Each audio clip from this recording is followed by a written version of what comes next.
Hello and welcome. Welcome to today's live. Syl, good morning. Oh, good morning, it's wonderful, Beena. Good morning. Good morning. How are you? But hungry. Fried eating and enjoying your licorice? How are you? Not licorice, dried, but yes, I'm also enjoying the licorice now. Very much. Good stuff. Okay. Yes. So how are you feeling? Oh, better now. My blood Okay. sugar was low. Better now. Better now. Yes. And you Oh, were sharing with me. So just to give you a bit of context that what I was continuously I saying, I yes, feel it's not necessarily my feelings, unnecessarily. or not necessarily my own feelings, what I feel. Exactly. Okay, this is what I was about to share that. Before coming here on live, Syl was sharing, and it's been happening with me. Of course, I was feeling that, but for me, it was like, okay, I still have some little bits of residues of what I had before the fever and the infection and all those things. So I was just assuming that this is because of that. So it was a lowish energy, low in energy, and feeling a bit mellow and all these things.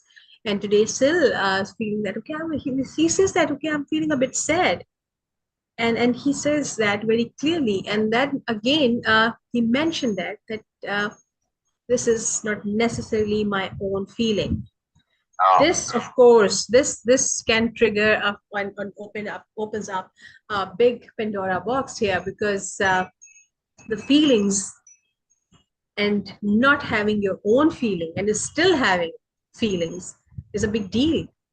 And uh, I was in the first time I came to know this concept, this perception, I was really shocked by that. No way, how this could be. Like my feelings are not real. So that was again a very big debate about feelings not real or what. So I again that was the understanding clarity about that feelings, yes, your feelings can be of course 100% real to you, but not necessarily valid, not necessarily relevant to the context what you are assuming that it has to be. And that opens up a new completely different paradigm for me about feelings and emotions. What Sil is saying that okay, my feelings might not necessarily be my own, which means that we do project and we do absorb other people's or other beings feelings. In other beings it can be universe also, it can be your space where you are living, or it can be from other beings who are entities who are whatever. there. Yes, plants, trees, animals, neighbors, things, it can be anything because everything is energy, and sometimes they have this energy, and we do. As a compassionate person, as a thorough person, as someone who literally, deliberately pay attention to things and circumstances and situations and surroundings, they do have this capacity and tendency, I must say, that they can sometime absorb, reflect, and project others' feelings without being aware of it sometimes, most of the time actually. And the analogy I can also, like, okay, just an example for that. Sometimes the people say that oh, it's a December and month, and then of course we all feeling sad and being so, why? We are getting all these things from the surroundings, of course, because the trees are shedding their trees or leaves, and other things are happening. Sun looks a bit mellow, and this makes us, which means that these things can affect our feelings and emotions, which also means that if they can, other things also, and other beings also. So people around us, especially our surroundings, like where you are living, with whom you are working with whom you are interacting on regular basis, and of course on occasional basis also, they do have energies, of course, and they can affect you big time. And we can project sometimes, and without being aware of it. It was happening, and there are okay different school of thoughts, and this different ideologies have different remedies for that. But whatever you try to do that, to not get influenced by that. First, I personally understand you cannot completely block these things, because it can, of course, if you are blocking everything, then you will block a lot of boldness and awareness also. So you will not do that. But no matter what remedies or tricks and tips and you try, the base is first awareness. Awareness that it can be from others, it can be from outside of me. That is the real key. First, you have to understand, because the very moment we become aware and we bring this awareness in the forefront of our consciousness that these feelings cannot be necessarily mine, then at that very moment we detach ourselves from it. So now me and my feelings are two different things. So now I can deal with it. I'm not completely indulged and controlled by my feelings anymore. So awareness is self-curative in this situation, yes. So that is the first thing. And the second thing is intent. Mediums can be very, people can have different type of ideas and things to remedy that, but the basic is intent. Yeah. We have to make it very clear and obvious in our Yep. consciousness, in our awareness, that I am not going to project. And Exactly. whatever is coming, not necessarily going to influence me until or unless I allow it to be. And also, everything doesn't need to be processed all the time. And third most important thing, whatever has been coming to me, not necessarily going to be projected or reflected in my being. Right. And This also, is how most we take our power back. right, our self talk. I said, I'm feeling a bit sad, but that's not accurate. What I should have said is, I'm experiencing a sad feeling in my body, Yes. or a sad feeling in my feelings, which is that's Yes. a very different thing to me feeling sad. Exactly. Exactly. Exactly. I'm noticing a sad feeling in me. I could say it that way too. Many ways to say it, but the self talk is very, very important. And that's very key. And the other key is that awareness too, when you're feeling things, to ask, is this mine? To change that habit, to break free from that lifelong habit we have of simply taking for granted that it's ours, but it's an assumption that it's ours. You know, and that we need to change, right? So two things to change: the self-talk, which goes hand in hand with the awareness of discerning what exactly is going on and not assuming. So we want to develop those habits of not assuming. And this Mm. very, very powerful place where we cannot assume. Yes, done, Beena. This is so brilliant, because as you mentioned, self-talk and the importance of self-talk. Yeah, Again, when the moment we say that, okay, I'm saying something to me, which means that I am accepting and acknowledging that I am something, my body, my feelings, my emotions, my awareness, and my beingness all are different aspects. We all are independent also. This is the basic of, this is the foundation of the philosophy of detachment. I am talking to myself. What self-talk is? I am talking with myself, which means that I am who is talking, and I am with whom I'm talking with. They are two different beings. I now, according to way of impeccability understanding, I can assume it and I take it as different aspect of me, huge, huge. When you different look at, dimensions of me. Yes. keep going, but look at comments also. Okay. Uh, So this is something I feel that when we understand that, then the self-talk will become a completely different thing, because now what my emotions are doing, I can talk about it. What my exactly, feelings are doing, I can talk about it. What my exactly. body is feeling, I can talk about it and see and get a resolution out of it. So now we have a company. And before, I was alone in my awareness, in my understanding, I was alone and I was trying to figure things out. But now we have a group of aspects, group of Beena, and now we can talk about and get a resolution out of it, how to deal with those things. This is the first and basic step of the understanding, and of course, the philosophy of detachment. Not very, okay, it sounds very complicated for many people, and it was for me also, but not anymore. Once we understand and try to understand that what they are talking about, it sounds difficult, looks very complex, but actually it is not. Right. It is very simple. Simple understanding, simple awareness can leads you towards really, really remarkable philosophies you admire. And this is what is happening with me. Again, coming back to the self-talk thing. Will you look in comments, please, Beena? Oh, yes, yes. If I will look into comments, I might, okay, I'm going to, no matter what I'm going to. So, yes, I'm going there. Hello, Norman. Hello, Sher. I'm so thrilled that you're both here. Wonderful. Oh, okay, let's see. Okay. I Why like I'm not seeing comments, but I'm going to. Sher says, yes, we experience a feeling. We are not the feeling. Exactly. We experience the feeling. We aren't the feeling. Exactly. Exactly. Choice, capital C, choice, allows me to decide what I will think, do, be, feel. Choice, capital C, choice, guide my self-talk, trust, etc. Good morning, Shah. Good morning, Norma.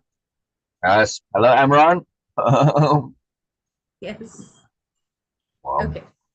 Okay. Sorry, I lose a bit of Yeah, my love it. thought of thread Love it. of my thought. Coming back to the self-talk thing. This is very important because we decide and we create our so-called reality Yeah, with this self-talk, even when we are not aware of it. exactly. And it is not necessarily that it is just as out loud talk. We do give a lot of compliments. Okay, I'm just saying word compliment here, but it also, oh, I'm so silly. Oh, I'm so stupid. What is this, sir? Alien food made in factory or industry? What is this? You don't recognize it? This is your licorice? Mm, Okay. I was just teasing you. so Uh, licorice. yes, self-talk is okay, has many aspects as we have, uh, like the compliments we give to ourselves and actually addressing ourselves out loud, saying that, oh, how stupid you are, oh, how silly of me, okay, this, oh, I'm not able to, oh, I'm tired, oh, I'm this, and blah, blah, blah. This is something we use more senses and utilize more senses, and then we say that, which is very impactful. Another self-talk aspect is when we say things in our mind. Whenever someone is talking or something is happening around us or something happened in the past, we keep repeating that thing in our mind, and then we start making like, okay, oh, I have seen many people in my life who actually replay all those stories and saying that, okay, oh, I would like, this is something happening right now, and they do create a situation and then respond what they really wanted to in the past Oh, by recreating that story in their mind. And I saw many people who who actually prepare themselves for the future struggle, just talking with in their mind and saying that, oh yes, okay, if something has happened, I'm going to do this and I'm going to do that. Why you're preparing something which has not happened yet? But they do. And this is how we create our reality also. did It you continues. And especially it happens with people who who feel that they are alone to deal with everything, especially women, and people who have been through a lot, but they never actually did what they really, really want to do. So the according to the memory of past experience, we create our future and reality. That's why self-talk is so important. Thank you so much, Syl, for bringing this up. So we are going to now move to today's reading. My today's thought was like really stretching because I was waiting some cue, but I like didn't get it. yeah, What? I gave it, but you didn't hear. It's all right. Yeah, it was chopping, Syl. Sorry. So I didn't Oh, hear that. I was like really looking at you. Come on, Syl. Come on. there would be the other cue. Maybe better. Okay. So that, Okay, we are working on it. We are working on it. Okay, like, just a minute before I start. Cher says something. I want to read that. Cher says, self-talk. We continue ourselves, oh, sorry, we convince ourselves the stories we think are true. Capital T. Trust that we can change our dialogue is so imperative to moving beyond victim mentality. Most exactly. dialogue is not ours to begin with. To hear out authentic self requires trust. Authentic self requires trust. Yes. And look Yes. how wonderful Yes. to the start, the first heading there, right? Our first subheading, Yes. wholesome Yes. replacement. So please read. Yes. I love Yes. when it is. It's just wonderful. I Okay. just This. love Okay. We are starting. Wholesome replacement. I want to know everyone's opinion on how can one handle mental health issues related to problems that come in your life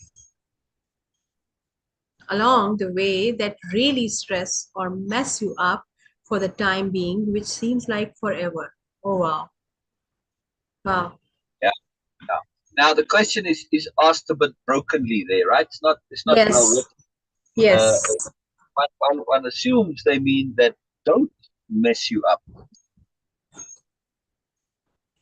that don't stress you or mess you up. But anyway, yeah. So this will be good to hear from Cher as well on this, Yes. and Norma, everyone. Since they said they want to hear everyone's opinion, so glad to hear Cher. We always hear from Norma. Yes. Yes. I want Norma, and we love hearing from Norma. I want to hear from Mostly and Cheryl also. Good morning, Cheryl. Ah, Cher. Wonderful, I just wonderful, saw your message, Cheryl. Sorry. Oh, brilliant, that's brilliant. wonderful. That is wonderful. I love it when Uh, everybody's here. Very cool. okay. So Okay, I'm going question, to repeat this here right? again. Sorry. Read, So you are saying something? read the question again because the Yes, question is for yes. every. Yes, and Cher asked for that. Before going to this thing, Cher, I just want to say something like because you bring so much into the self-talk thing that especially victims, I'm not saying victim mentality here, especially victims, they do have very engaging self-talk most of the time. Most of the time. My personal observation about this.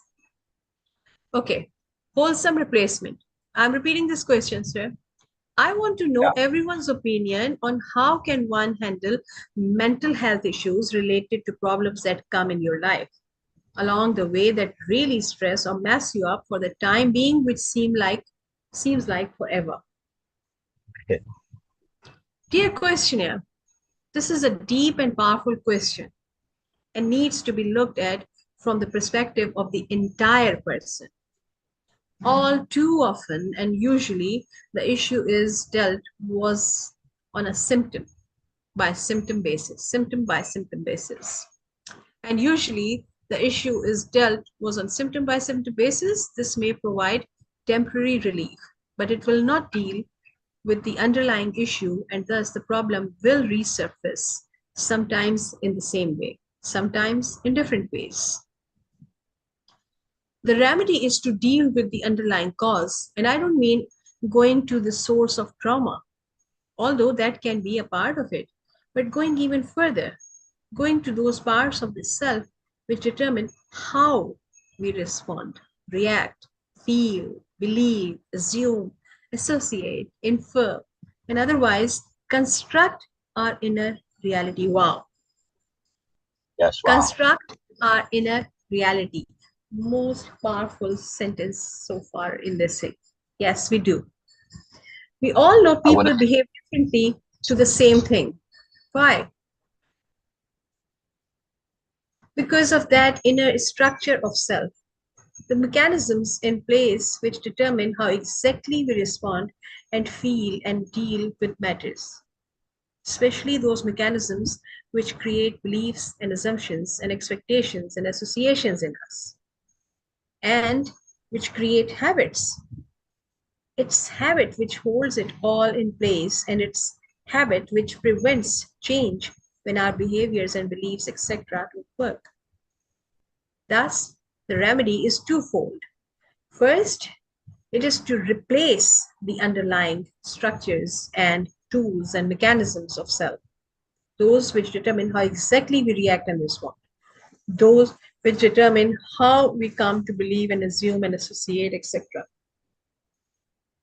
Once we have a structure of self in place which enables us to react and respond with choice, and to do so consciously and deliberately, and thus, of course, to respond with sobriety and appropriateness, then we can deal with the other issues, that of habits, and set about changing them to habits which serves us instead of causing problems.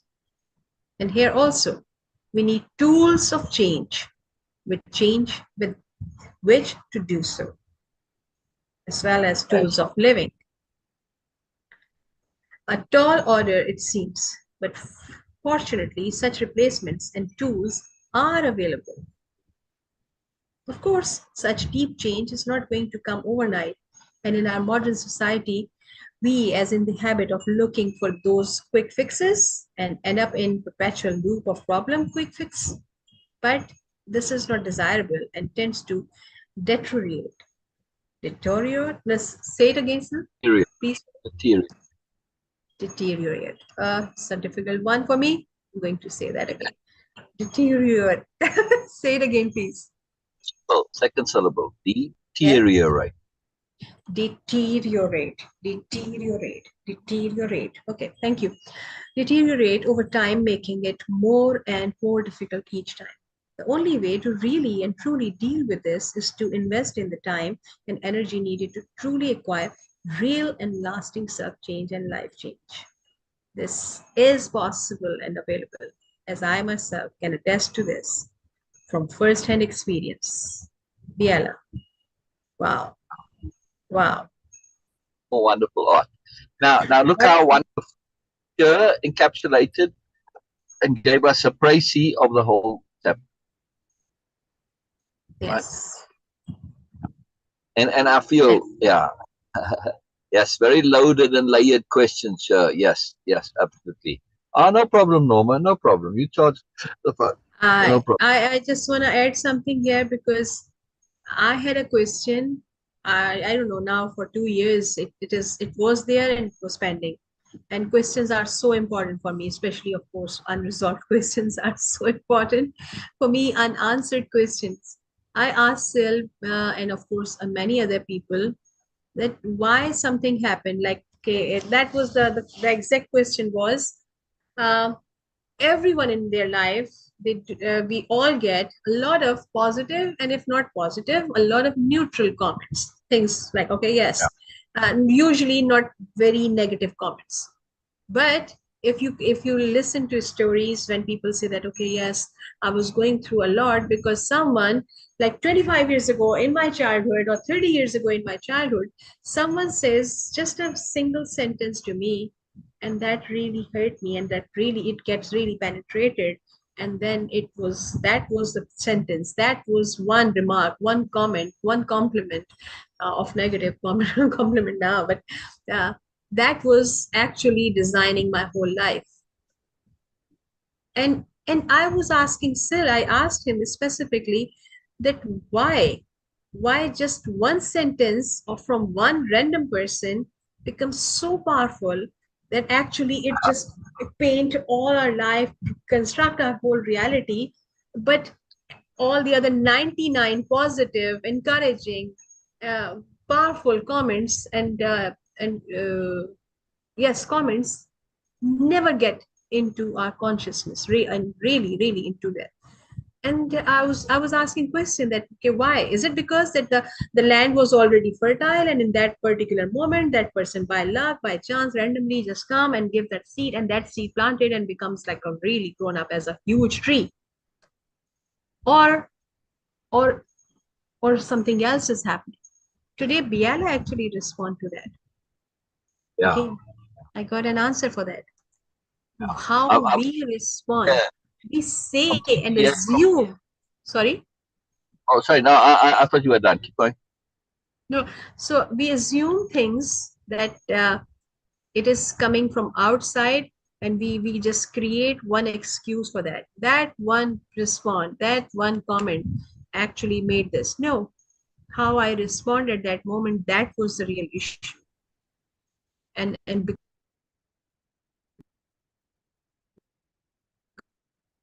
Well, where'd you go, Beena? because I was respond in that way. Oh, I'm here. I was talking. Sorry. It just dropped you for a second there. Say the last sentence again, please.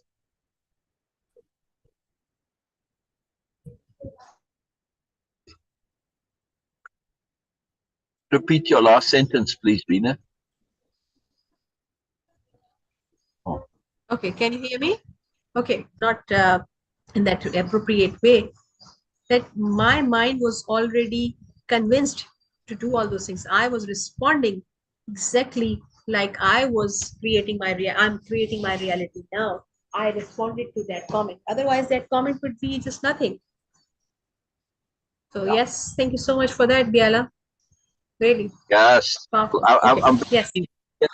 I'm very keen to hear Norma, Cheryl, Sher, your response to this question. Never mind what Biella said. We've heard from Biella now, and we'll go over it again actually.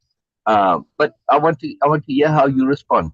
And furthermore, I want to respond also to the second part of the question, which Biella very diplomatically does not address because she has to Yes. assume what I mean, right? I want to know everyone's opinion on how to handle mental health issues related to problems that come in your life, right? And then dot dot dot along the way that really stress or mess you for the time being, which mess you up for the time being, which like forever. Now, there's a bunch of assumptions here, and what I take this to mean is that they want to know how to deal with the problem in such a way that the solution it doesn't mess you up, right, for the time being, and which seems like forever, right? Uh, if I understand that question correctly, so they're saying you, at least from their experience, they've had a problem, and then the solution, the remedy, messed up their life for a while, and it seems like forever. They want to know how to deal with it without that happening. You know? And this is a key point. And to me, and it's again why I think Biella avoided this somewhat because they just want to be critical of psychotherapy. Yes, it does help people, but it also causes a lot of problems because they don't understand how the brain works. You would think so, but they don't really. What is psychotherapy in general? You go and you talk about your problem with the intent to fix your problem. What's happening in the abstract? See, this is where this abstract overview thinking comes from. What's happening there now is an immersion into problem. Yeah, which is like, duh, I've got a problem, I want to fix it. It's obvious logic, but it's not taking into consideration how the brain works. When you immerse, that's emphasis. And through emphasis, now everything starts to come up and you see more problems and you get more connected to problems. And your problem becomes bigger and larger. And you start to see problems all around you in your life. And suddenly oh, I'm such a mess, I'm such a mess. And now you end up in psychotherapy for decades. That's how it happens through inappropriate emphasis. We need to establish a solid foundation of how to be sensibly first. Then you can deal with your particular problem, right? First, you need to learn things like awareness, like we were talking about self-talk. If you don't have the awareness of your self-talk, it's not going to happen. Same thing with your feelings. If you're not aware of your feelings, I mean, yes, we are. I feel this way, I feel that way, but I'm not specifically aware that I am feeling. I feel. I'm not necessarily aware that I am feeling. Furthermore, as we pointed out and Sher nicely emphasized, it is about choice. So we need to even be aware before this. We're going back in the timeline. We need to understand that how we feel is a choice. What my feelings are, and they're inside me, what they feeling, and what I choose to associate with, identify with, connect with, and therefore emphasize.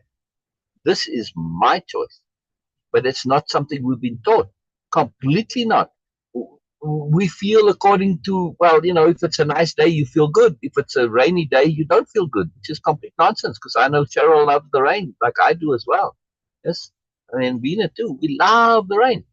So it's complete nonsense that our feelings are determined by exterior events. We tend to believe this, but that's only because it's circumstantial, because we tend to have these deep associations and we've been taught this. But that doesn't mean it has to be so. So the key element again is awareness, discernment, and understanding. It always comes back to that, and then to apply those. And that's the start of all of this. Now, Biella just jumps right to the end. She's saying instead of looking to get into how to handle mental health issues, which is typically another way of saying fix the problem, right? And say related to problems which come in your life, but that really mess you up. Don't get involved in that fixing mindset. Focus on the replacement. Once you've established a solid foundation, now you build your house, right? If you rebuild yourself, yes, you tend to fix the problems in that rebuilding, yes, instead of taking the old house and fixing it. And the problems tend to go away when there's wholesome replacement. Wholesome replacement. It's a very powerful way of dealing it. Now, some issues might be deeply ingrained. And like Beena was saying earlier, we have more than one side to us, more than one self. But if we take that self, which has this deep associative connectivity to whatever the problem is, right, we can build a new house. Right? Before, that problem was in our old house with a leaky roof. Now, if you live in a house with a leaky roof, very literally, right? And relative to your house, that's like 90% of your awareness of the house, especially if it leaks in multiple places, right? You're putting buckets down and everything, and it's miserable when it rains, right? A leaky roof or a drafty house, same thing. Yeah, it's miserable. So your perception of the house is like 90% is focused on that problem because that problem really matters. Yeah. However, if you build a new house and the roof is fixed and it's not drafty, you might still have that association to the old drafty house that's still in you there. And whenever the wind blows or it rains, you remember that miserable house that you used to live in. And now you feel sad and miserable, etc. Right? You feel the feelings associated with that remembering. But, but that old house, relative to your perception in a percentage term, it's a small part. You're so filled with a new house that this is 99% of your awareness is focused on the magic and the moreness and the awesome of your new house. That old issue becomes very small relative. Yeah? And that is healing right there in and of itself. Disproportional, right? Change the emphasis, change the proportion. When you go to therapy, your problem is 100% of your life. In that hour that you're there, or 45 minutes, or whatever it is, which is absurd to me, this 45 minutes idea just makes no sense. But anyway, in that 45 minutes, you are 100% just problem, problem, problem, problem. Very bad for the brain. Yeah, terrible. Emphasis. And of course, you're sitting there with an authority figure and it's all serious and you're totally zoomed in. You're just emphasizing your problems even more, growing those nodes in your brain. No, don't do that. And then, of course, you trying to take this seriously and you go for the rest of your day, you're thinking about your problem. 100% of your life becomes problem. Of course, it's going to make it more in your brain. Because all problems from a psychological point of view are in your brain, right? And you need to solve it and sort with it. But of course, immersing in it just makes it worse. Key here is to understand how the brain works, understand emphasis and how emphasis rewires the brain. Wholesome replacement. Make sense what I'm saying? So I didn't mean to say such a long story, but yeah, I'm waiting to hear from Sher and Cheryl. I don't, maybe they can't stay longer, but I am keen to hear more from them. But does this make sense what I'm saying, Beena, about not just the replacement, but about developing, these profound habits of awareness and discernment and understanding? Cheryl says, oh, and Cheryl, brilliant, brilliant, brilliant, brilliant. Cheryl says, can you hear me, Beena, or am I breaking up? Yes, yes, yes, yes. Which one? I can hear you. Okay. Cheryl says, whether it's anxiety or depression, there are times when it feels so very strong. And though I have difficulty dealing with it, in inverted commas, and it has often consumed me, this is only for as long as I allow it. I cannot and will not something around looking and feeling. I cannot and will not. I'm not sure that sentence, Cyril. Once I've allowed this message behind these feelings, I know the answer to the question. Why do I feel this way, or why am I choosing to feel this way? And I amend that, Cheryl. When I feel in a peculiar way, like I was earlier this morning, and I was sharing it with Beena. Now, we did it right before we came on, so we had very little time, so I wasn't able to really share in detail. But my habit, and I've trained myself in this habit, is very useful. The question I ask is, why am I continuing to choose to feel this way? That changes the whole implication, right? Why am I continuing to choose to feel this way? Oh, I didn't even realize I was choosing. And now at this moment, I, I say, well, yes, in retrospect, I realized that it's my choice. Although at the time I was oblivious and I wasn't exercising that choice deliberately. However, it is a choice, which means, how do I justify continuing to feel this way? No, can't. I can't justify, right? And that's the key. So ask yourself, why am I continuing to choose to feel this way? Yeah, really huge question. That continuing part. Because then it doesn't even matter why I felt it in the first place. Why am I continuing? Did I have a good reason for choosing originally? Okay, maybe. But do I have a good reason to continue feeling this way? No, unless I want to. Okay, that's a good reason. That's the only reason that I want to feel the way I do. There may be times where I need to feel a way because of circumstance and environment. Like, let's say I need to I'm going into a business meeting and I've got to reprimand all the employees, and the only thing they react to is me being a bit upset about it or even angry about it. Okay, well, I don't want to have employees that only respond to anger and negativity. No, no. If you're in a Morris paradigm, there are other ways to do it. But nonetheless, my point is sometimes there are moods that we don't particularly enjoy, but that are appropriate for the circumstance. But that's the point. It's about understanding that if I continue, it's choice. Very cool. Very cool. All right. So let's see. Yeah, it's a lot to write. It's not an easy answer. No, that's no problem.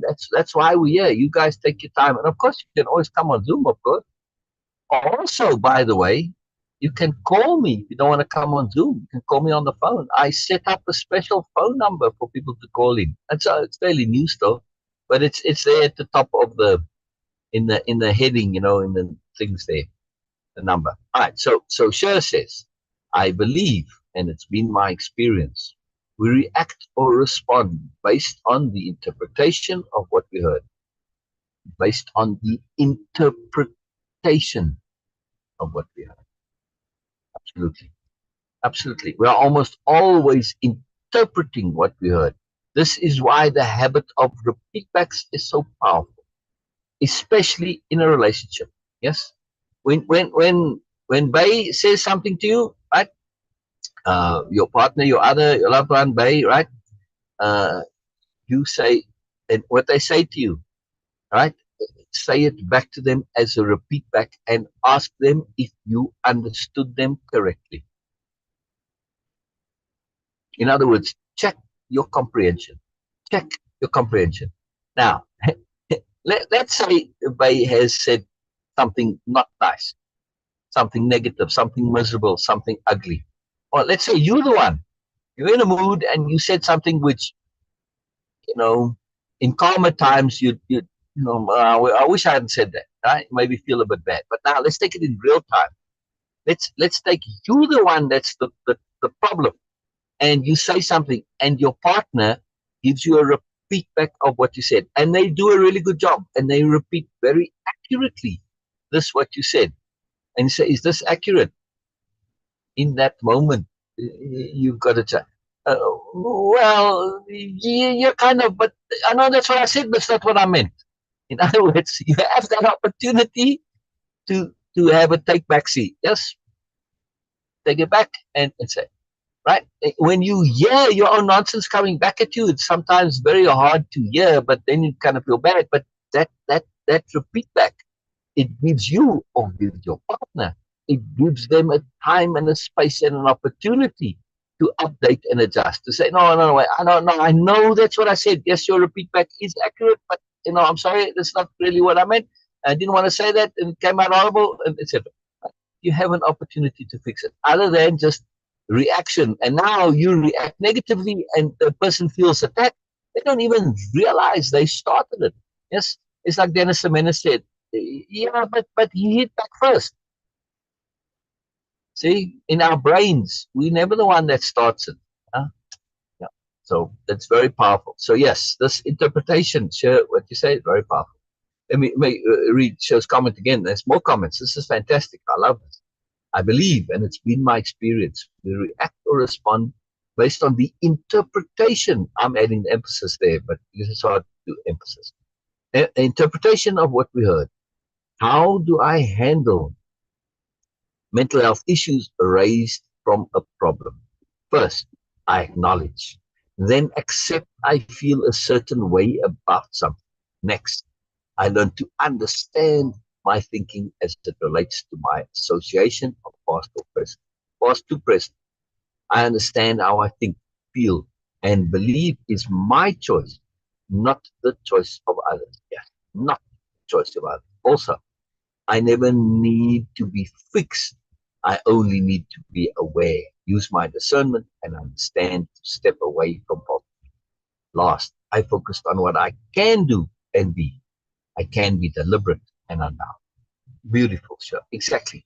Exactly. This point that we realize we can be deliberate.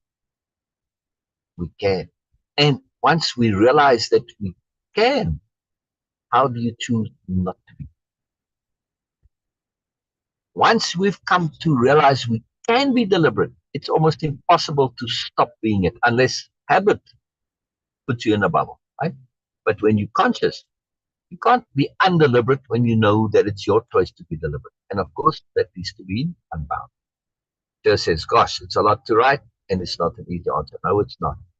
And Cheryl says, walk around looking and feeling like a hot mess. Oh, that was the correction of the statement she said, right? Yeah, earlier, right? Yeah. Yeah, again, this understanding, this walking and around looking and feeling like a hot mess. This is a cultural idea of should. When you've got a problem, that's what you should do. I put a quote in my quote file yesterday. Very, very powerful quote. Our culture comes from the worst of us, not the best of us. And that has to change.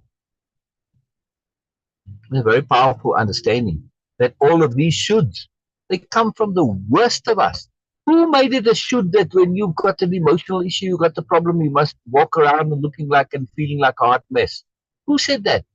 The worst, somebody who can't deal with the issue, somebody who's indulgent, somebody who's undisciplined, somebody who does not live deliberately, somebody who doesn't want to take responsibility, somebody who's indulgent, etc., etc., etc. The worst of us. Why do they make it a should? Because it justifies them being this hot mess. They don't want to work on the issues. They want to face the awful truth that, they've got stuff to work on and they need to change. The worst of us. Very, very powerful. Very, very powerful. So says, oh, will not. Says, yeah. Yeah. I understood you to mean you will not walk around. I got you. I thought you were saying it as an expression of the general. Got you. But yes, I got that. Yes. I imagine I come from a logical direction, says Sher. Not so much asking why, I want to understand. Not sinking to the feeling. There you go. There you go. The moment we seek, desire, want to understand, when understanding becomes more than just a want and a desire, understanding becomes an intent. We now shift to kind of an overview perspective. We automatically start shifting at looking from the feelings that are causing the problem from a more outside point, a more detached perspective. It's a more overview perspective. The desire to understand is so fundamentally different to the desire to fix and remedy. Yes? And to understand the entirety of the issue, not just understand the problem itself. If I've got a rattle in my car, I may know where it's coming from. But if I don't understand how the car works in the overall, yes, I'm not necessarily sure how to remedy that, to understand the bigger picture. Yes? Yeah.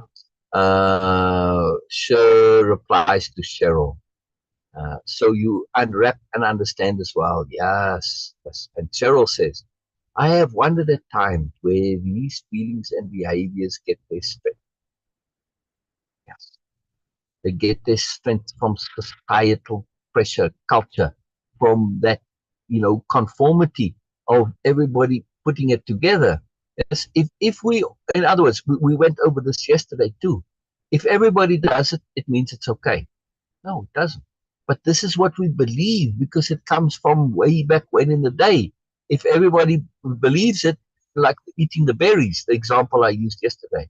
Well, if everybody's eating the berries and nobody's dying, well, then it's okay. Yeah, if everybody's standing on the ice on the lake, means that the ice is strong enough to hold it, right? So everyone doing things has a very real, literal survival value. Yeah. But that got extended to beliefs and ideas and feelings. If everyone feels angry, it must be okay. Nonsense. Yeah. That's again the BMN culture, right? They made this idea of their crappiness, they made it supposed to be for everyone. No, no. This is very key. And when we understand that those have strength, they have strength because of that communal pressure to make it legitimate.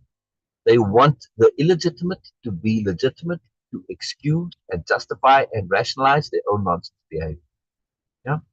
It is work to make the choice and take their strength and take back my power and my feeling. Yes. And Cheryl, it's only work because it's the work of changing a lifelong habit. The work isn't in the issue itself. The work is in changing the habit, right? Changing habits takes work, yes, because you've got an entrenched investment and you've got to break that pattern, right? That's really the bottom line, changing the habit, yes. Understanding becomes an intent.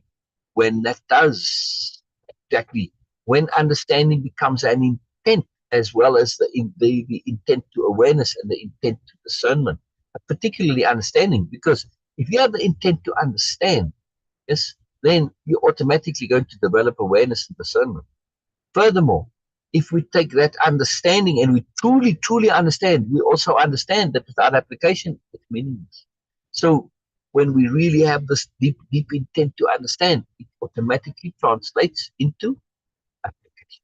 Yes. And that's the proof of the pudding. Yes. I need to understand that it's the doing that matters. Like Cheryl said, that doing can take a lot of work. Yes, Cheryl, but realize that you kind of up against the momentum of society and cultural programming, etc. It has a big momentum and it's a lifelong accumulation. But we can do it with little things. It's like the self-talk. Take one little thing that's very profoundly and really immerse, get a bit obsessed with changing that. Right? So you get a bit obsessed with watching every single word you say. Yeah? And you just do this for like a week. Yes? And then you'll change. As an example, if you really want to understand changing habits, we've got to understand the exponential curve of it, right? So change from writing with your whichever hand you write now and start writing with your other hand. or brushing your teeth with the other hand. Writing is maybe take a little bit longer, but just whatever, brush your hair. But the teeth is a good one because very few people can right away brush their teeth with their offhand, right? Because you've got that muscle memory. There's no reason you can't. Now, the key that I want to emphasize here is the exponential curve of habit when it comes to effort. The first day you do this, that's why writing is better because, well, how many times are you going to brush your teeth in the day? But writing, I did this. I literally did this. I switched not just from writing, but I switched from being right-handed to left-handed. Now, the point I want to make is on day one, that writing with you, it seems like you cannot do it. It's impossible. And it's very stressful. You say, no, I can't do this. I can't. No, I'll never learn to do this. But you keep going, right? You keep going anyway, even though it's uncomfortable, it's awkward, it's unpleasant. You keep going. And wow, okay, day two, it's still miserable, but it's not so bad. Day three, it gets stressed. By the end of the week, it's like no big deal. After 2 weeks, it was like, okay, I can write. Yeah, I write nicer with my right hand, but I can write fluently with my left hand. Not a problem. 2 weeks. But on day one, if you'd put me on a lie detector, I would have said, I'll never be able to do this. And I would have sworn high and low, and I say, even if you pay me $1 million, but I persisted anyway. I already at that time understood this. I understood this belief in change.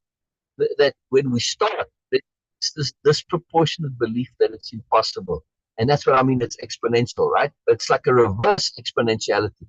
It gets easier and easier exponential. It's really crazy. So the key is, he must, and I'm obsessed in it. Hello, Sher. Hello, Sher. Hello, Sher. I love Welcome. this. How you too? I'm sorry. I had so much to say. I was just exploding over here. And I'm like, fine, forget it. I'll just get on. Wonderful. Okay, finish up. I write checks with other people's money all day. Can you imagine if I switched hands? I can actually, Cheryl. Start doing the numbers. It's going to be slow in the beginning, filling out that number 1000000. Okay, I don't know how big the checks are, but I'm hoping you're right. Huge checks that we fund, right? Anyway, so just start with the numbers, and then start with just like the first letter of a name. Just do the first letter in the left hand. It's going to be very slow. Because when you're very deliberate, it's almost like you're going to paint that letter, not to write it. See what I mean? You'll be amazed. The key of this exercise is not to learn to write with your other hand. The key is to understand habit changing. The key is to be aware that in the first day or 2 or 3, it seems utterly, utterly impossible. And it's not just it seems impossible, but it's miserable. It's unpleasant. You feel terrible doing this. It's fascinating. But if you persist, then it's like, oh, wow. And once you've gone through that a couple of times with different things, you realize I can change myself and I'm not going to listen to that stuff. And of course, it gets easier and you don't have that whole negative inner voice and inner language that's trying to talk you out of it. Because it's just ego. It's just ego, because you're feeling stupid doing it. Yeah. It's very cool. And Sher says we're going to hear from Sher in a second here. You can read your comment. Can you read the comment there or not, Sher? Your own last comment. My what? Can you read your own last comment, please? I can try. Let me see. Okay, pull it up. Oh, yeah. Yeah, I got it. What's the feedback? There's feedback. Oh, I don't know. It's on my music. Let me turn that. Let's see. Okay, is it better now? No, I can't read it because if I hold open Facebook, then that's where the feedback is coming from. So you have to read it. Okay. I've been told, says Sher, you don't look depressed. That's what he's been told. I've been told, don't look depressed. There's no one way dysregulated mental health looks. Yeah. Let me paraphrase that. I think what you mean to say is that when people are looking depressed, there's not a specific way that you look depressed. Right. Right. There's no specific way, no specific way you look or act. It's unique to everybody. And that thought was coming off of Darn it. That came off of something that you had said, and now I don't remember what it was. But yeah, I've heard that multiple times. You don't look anxious. You don't look depressed. Or like when Cheryl said, that sometimes we look like a hot mess. No, no, no, no. That all comes from outside. That's all external. That we have this cultural idea that if we have a problem, we are supposed to look at the problem. Yep. Yeah. That's what a lot of people think, is that we're supposed to look a certain way, act a certain way, which goes back to that answering that question, that if we, how do we resolve that issue? Well, there's really no one way to resolve it. There's some standard basic things we can do. But really, as unique as each one of us is, Cheryl's going to handle things some differently than what I'm going to, and that would Beena would, or that you would. By and large, though, I like to look at it as if we focus on changing our thinking, when we start changing how we think and how we understand, then our behaviors will actually start to change, or the habits. Exactly. And yeah, I can say as one overall policy, if you want to put it that way, we can employ philosophy of opposite. Now, what is philosophy of opposite? It's not the same as mentality of opposites. The philosophy of opposite says, first of all, it's a bit of a contradiction in terms there, which it's forcing you into discernment. When you understand what it is, it's not when something is black, then do the opposite, which is white. No, the opposite of white or the opposite of black is every possible color you can imagine also. But the philosophy of opposite says, typically what we do conventionally, if you go and take the opposite of what you're supposed to do, and you start as a starting point from there, and you kind of go sideways, you suddenly discover all these incredible options that we never imagined. In other words, society says, oh, you've got a problem. And let's say your husband is, or your partner, they cheating on you. And now what are you supposed to do? You're supposed to feel horrible and terrible. You're supposed to be angry. You're supposed to do all of these things. But if you go to the opposite of that, which is, well, what's the opposite of being angry, being annoyed, being stressed? Well, it's being calm, being thoughtful, being considerate. You see, it goes sideways. Yeah. Now we getting to understanding, getting to the deeper cause, and getting to say, getting to question what's going on in a bigger, broader sense. Well, all right, maybe they're messing about, and maybe they does this really mean they're not happy with the relationship, or they're just getting rid of something in their system that they want? Whatever. You're now looking at this thing from a position that's outside of being distorted via your emotions. In other words, you've got multiple options instead of one. And that's what I mean. As soon as we go to the opposite and we start moving sideways, we realize that conventional solutions are very seldom the best. They're typically really quite hopeless, actually. and quite. So that's what we can do, is develop this mindset to say, I'm not going to react according to should. Yes, philosophy of opposite. Go elsewhere. That's one of the biggest ones. I got rid of should a long time ago, and boy, I was never so grateful for anything. Exactly. And that's, philosophy of opposite is getting rid of should. When the moment you start saying, I'm not going to should, and we shouldn't should on ourselves, of course, the moment you say that, you're going into that other planet of opposite, because whatever you're doing that's not should is in the world of opposite, right?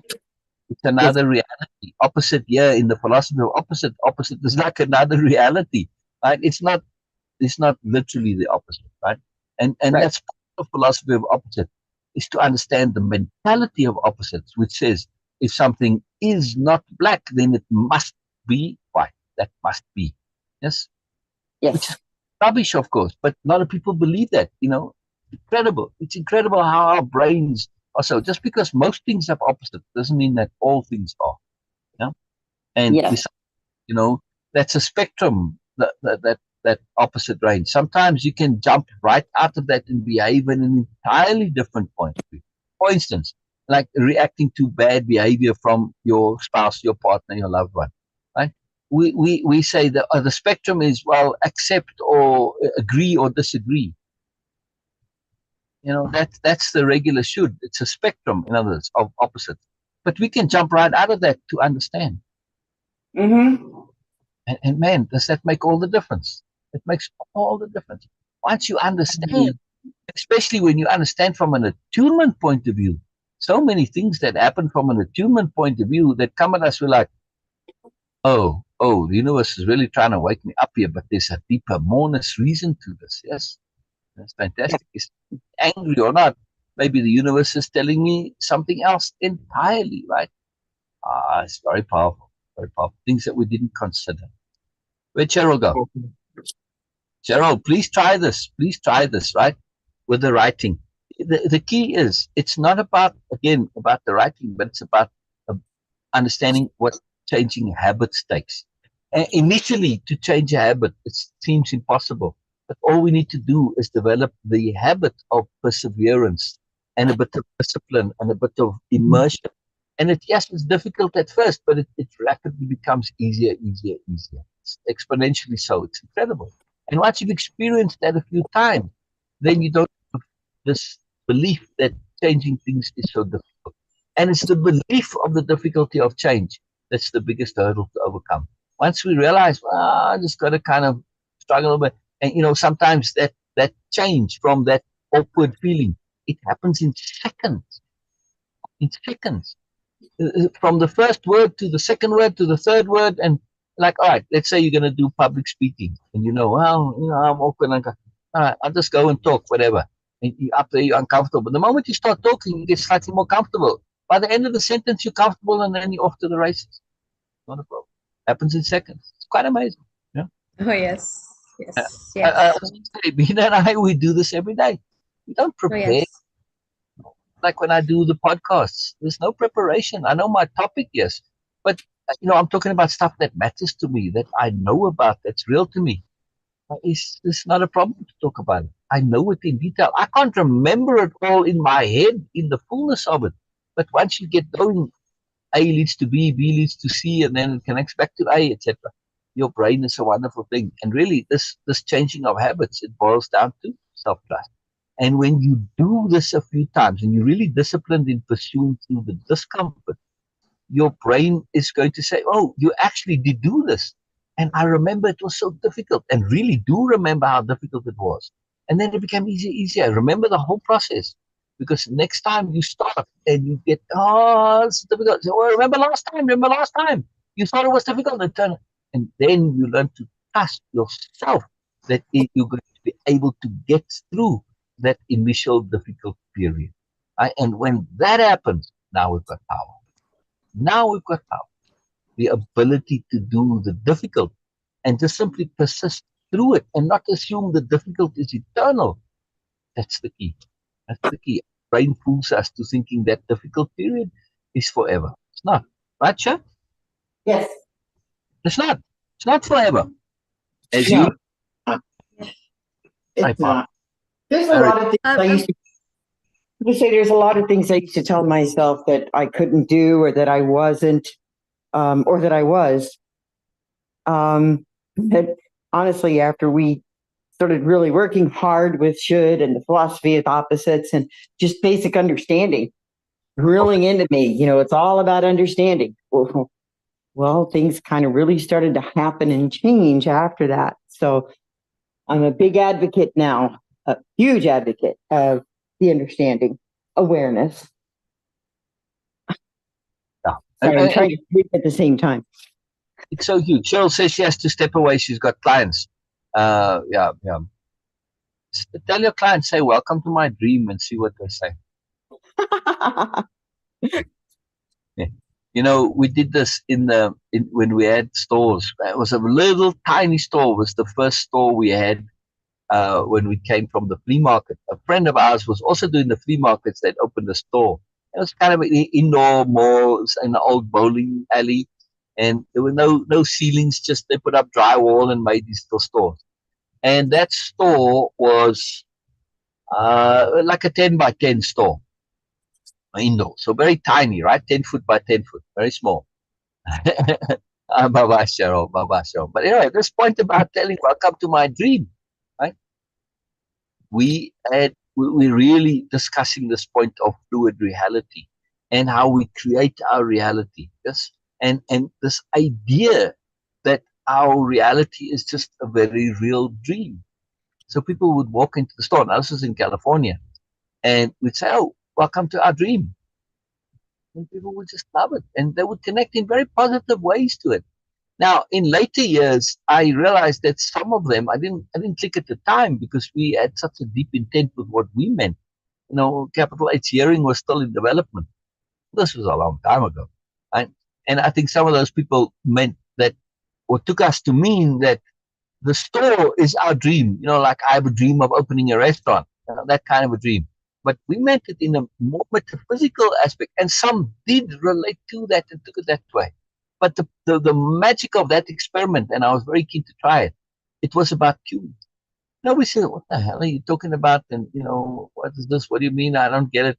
They all just rolled with it. And they just took it because we said it with that complete confidence and self-assurance and acceptance, and that it's something that should make sense.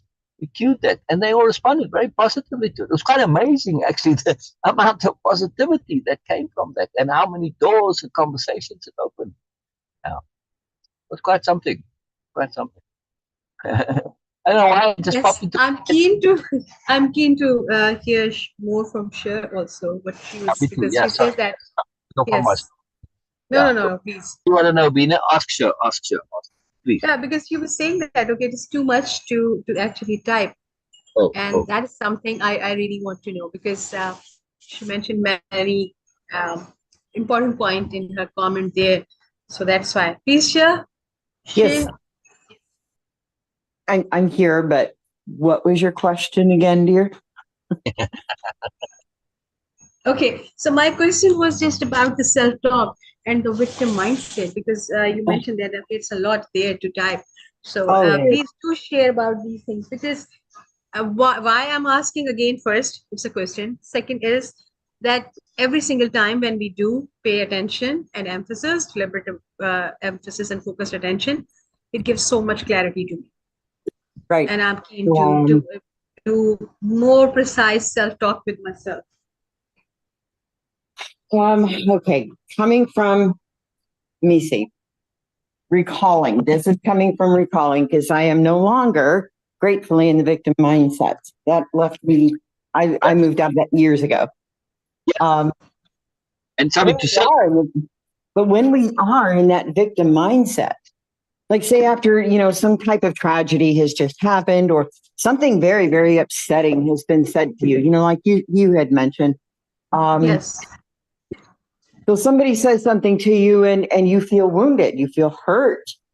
Exactly. And at that point, what I believe is happening, and to my understanding, what I was doing for myself was I was interpreting, I was making that statement, and that person, it is almost as if they were attacking me, that they were being unfair, that they were wounding me. And I imagined this big wound, like, across me, or that they were doing things like pointing fingers, all those horrible visuals that we get. And we create this story in our head that we're not a good person because of what we might have been told. Somebody else's judgment placed on us, and it wounds us. So now we've got this story, and this story is going to create some horrible self-talk. Things like, I'm not worthy. I'm not good enough. I'll never be enough.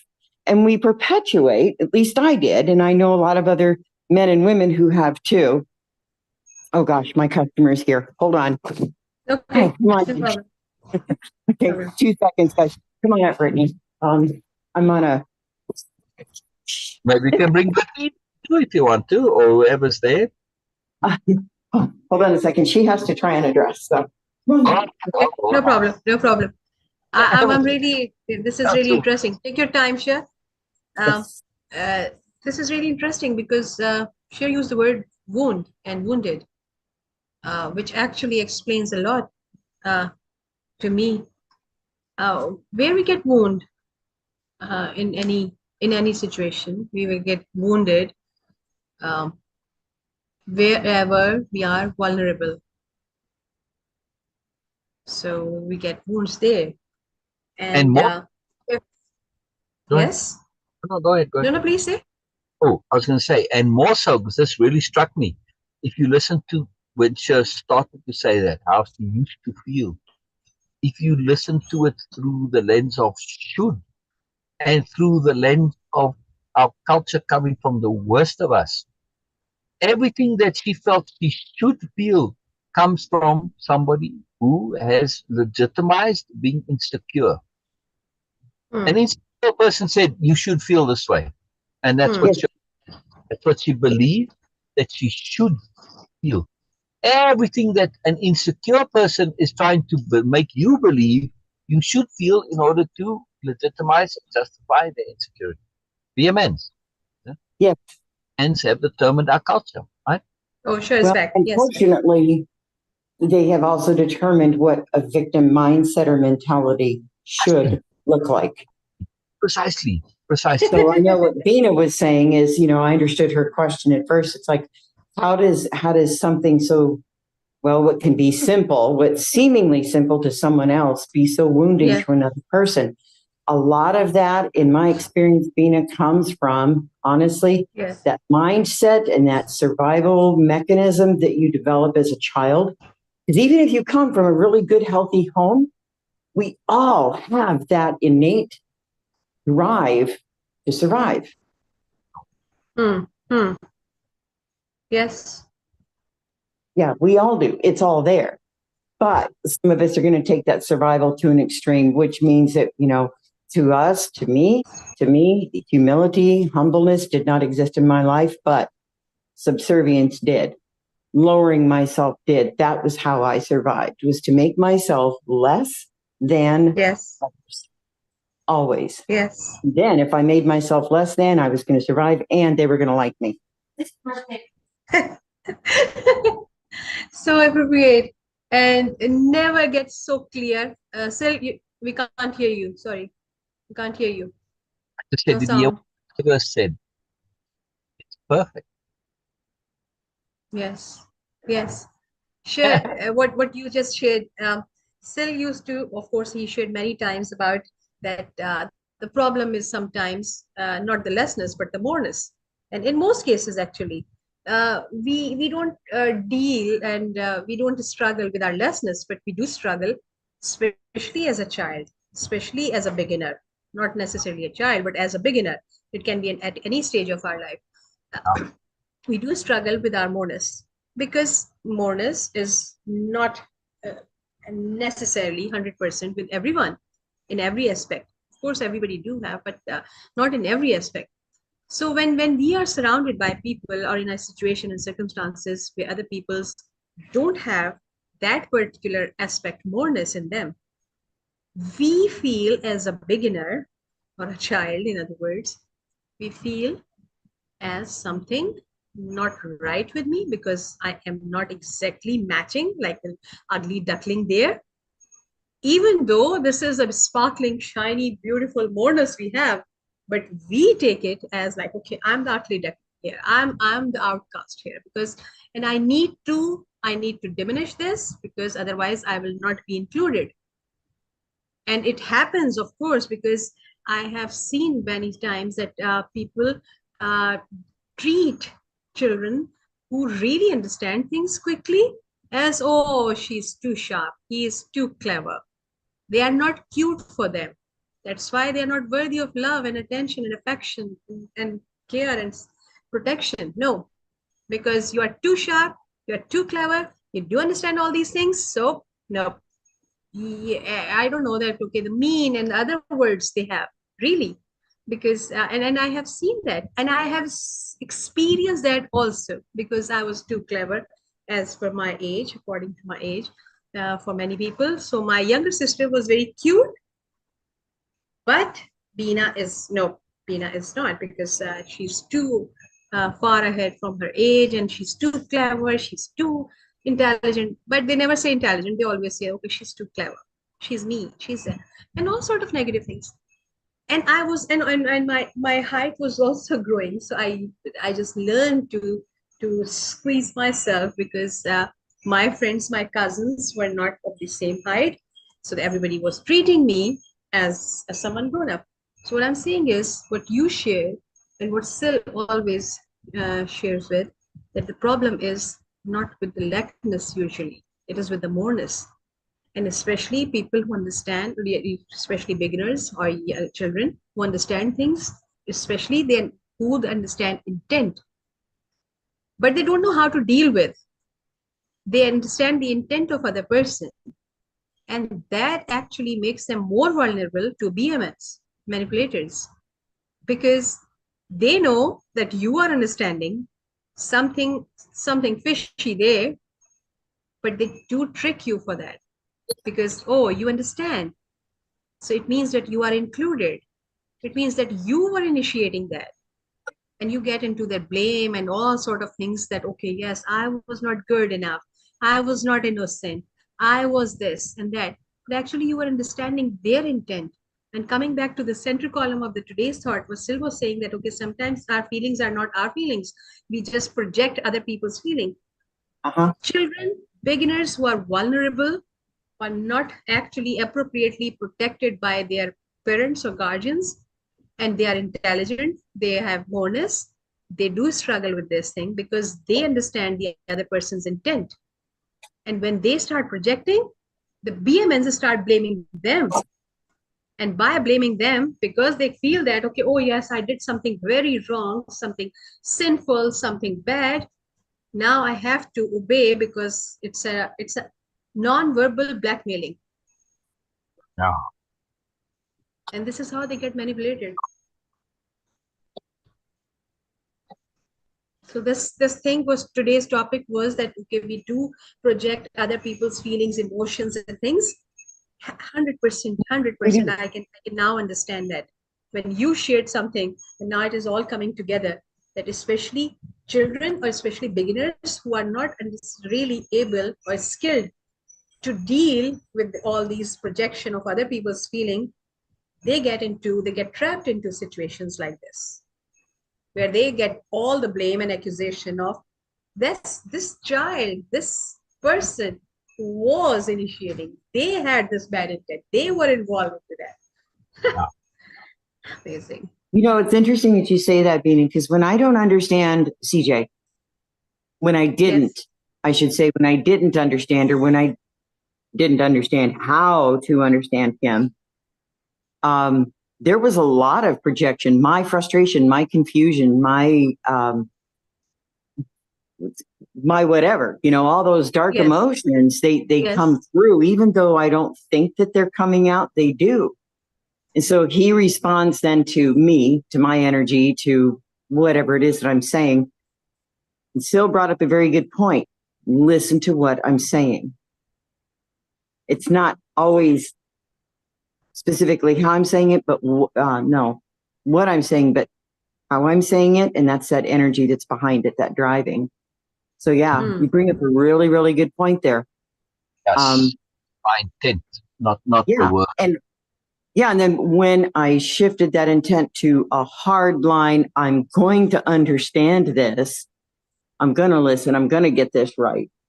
Things started shifting. It wasn't so much that I was saying there for a couple of months that, oh gosh, you know, he turned 13 and it just seemed like everything changed. No, he changed a little bit. What changed was grandma's hearing him, understanding, listening to him. That's what changed.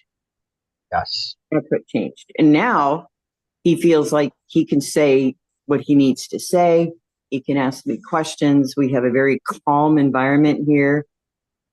And as a matter of fact, it's usually so calm that we can hear when each other is feeling a little bit edgy. And we ask about it. We just simply ask, are you okay? They're like, no, not really. And then we talk. Wonderful that is. Sorry. Oh, you were saying to CJ, are you okay? Not to me. I was going, right now. Yeah. Yes. That's been, and it makes me really, really happy to hear that.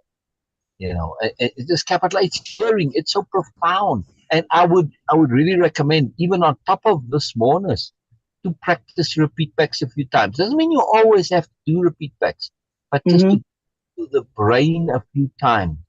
Yeah. Yes, taking it the next step. Right. Once you've done a few repeat backs, the implication of it is, oh, in other words, in future, I got to be careful what I assume I understood the other to mean. That's right. Because what you say and what we mean, two different things. And then we start to realize communication's a haphazard business. It's messed up. Yeah. Not fluid. And once we have that as our first step, we don't just take it for granted that, oh, that's what they mean. Well, maybe what they said, but not what they mean. And then we start listening to intent and we bypass the words, and now we're on a whole different paradigm of communication. Yeah. The other point I want to mention here in terms of taking our entire discussion to understand one really, really powerful, awesome overview perspective, and that is desperate insecurity. Very hard to actually understand desperate insecurity. That's interesting. What is that? Right. Well, when we are desperately insecure, that means we are so insecure that we have to prove to everybody that we are not whatever our insecurity is, that we are not shallow, that we are not empty, that we are not hollow, that we are not stupid, that we are not incompetent, etc., etc., etc. Right? That's desperate insecurity. Desperate Can you insecurity. imagine having two people in the same household like that? Say again? So can you imagine having two people in the same household like that? Exactly. And this leads to extremes of behavior.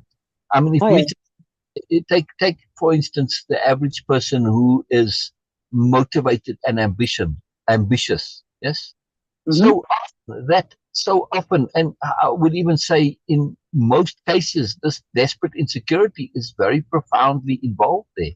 The ones that are the most desperate are the ones that tend to want to be at the top where they can really enforce this desperation that they are trying to, this insecurity that they are trying to cover up through their success, right? They're trying to Yes. prove it's not true. And this is what I'm saying. When we really understand the desperate insecurity, it's something that makes every effort to prove it's not so. It's a philosophy of opposite in a different way again, right? But it helps us to understand that in other words, people who are ambitious are doing so to cover the insecurity, not because they really want to make a difference and help. Now, of course, not all are so.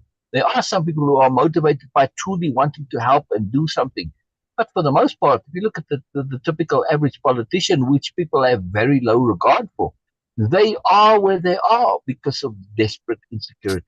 And this goes in likewise in organizations. Let's say you're in an organization, a group of people and getting together. Right?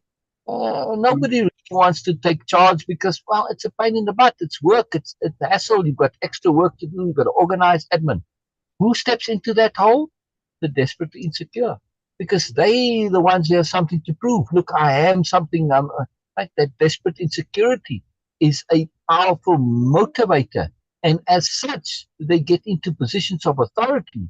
And when they're in positions of authority and influence, they get to set culture.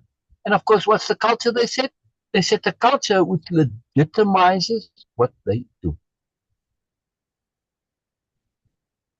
Do you know what I mean? Like, well, if you're upset, you've got to walk around. If you've got a problem, you've got to walk around looking and feeling like a hot mess. That comes from the desperately insecure because that's what they do, and now they make it to be like, well, isn't that what everybody does? No, it's not what everybody does, but they will this idea that it's what everybody does. Why? Because it Yep. legitimizes their behavior. Does that make sense? Yes. Yes. It So does. legitimized desperate insecurity. That's our culture. There's a lot of that going around. Kind of Exactly. epidemic, wouldn't you say? Exactly. But now let's look at this from the universe's point of view. Yes. And from your own point of view. Okay. We come over the however long our psyche, our spirit, our soul has come to believe that we are worthless. Yes. Right? That desperate insecurity, that culture that we come in your case specifically, we see this so clearly, right? You either had to accept the BS, accept the lie, or you had to say no. Yeah, you did this, but it wasn't honest. And your honesty won out in the end, and it forced you to claim your moreness. Yes, it did. Honesty. It did. Honesty. It was honesty. You could not live with that lie that says, I'm useless, I'm hopeless, I'm weak, I'm bad, I'm whatever. You could Uh-huh. not. That was a lie. Right? But that's what the desperately insecure does. They are trying to make you believe the lie that they are not empty and hollow. Yes, but they are. Right. That's insecurity. Insecurity is Yep. because you know you've got no substance, right? Why are you insecure? Yeah? I don't, guess it's probably kind of a dicey topic to bring up, but I see a lot of that in two cultures right now. First is political, the second one is religious. Exactly. Exactly. And I And I think, see both of those driving the country. And yeah, I see a lot of division coming out of that. And I kind of pull back, I stick to what I know. Stick to what I know. it's the pus coming out of the boil, sir. Yeah. It's been there for a long, long time. Yes. But Yeah. I was talking about this yesterday, actually, or the day before, but sometimes. In the past, what happened with the desperately insecure, right? They basically became the lord of the issue or whatever, right? They came to be the doctor, the clan chief or whatever, right? They came Mm-hmm. to their way into positions of power. But in today, power is so decentralized to a large extent. And, influence. Yeah, so what? Who has respect for the president relative to back in the day? Right. Right? The people you respect are influencers, leaders, gurus, teachers, movie stars, whatever, musicians, right?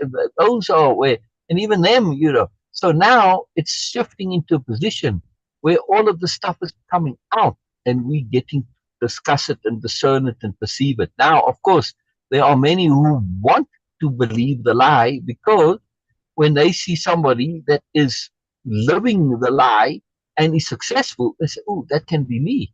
Yes, I have these same nonsense ideas. I have the same insecurity, but I too can be successful, right?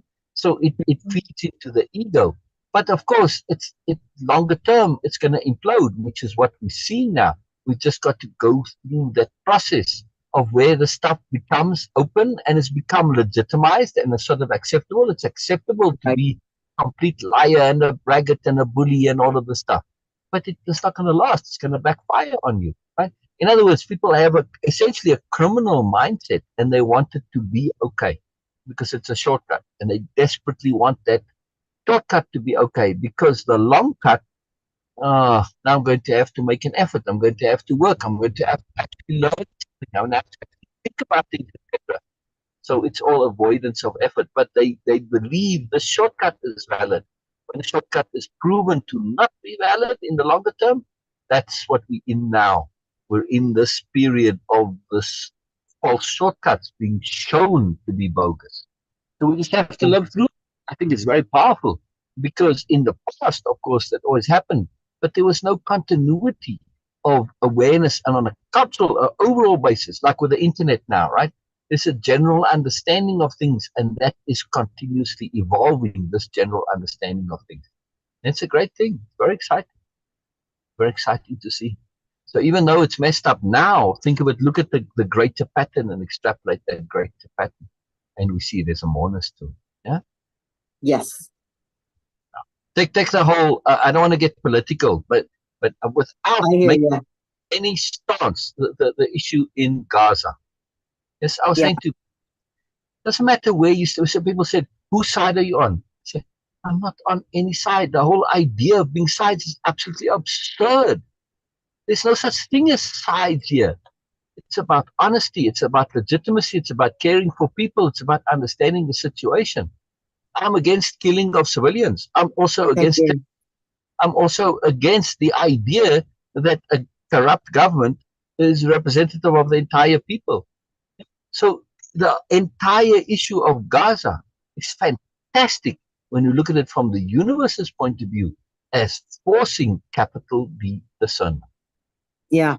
You can't untangle any of that. You can't say it's one side or the other.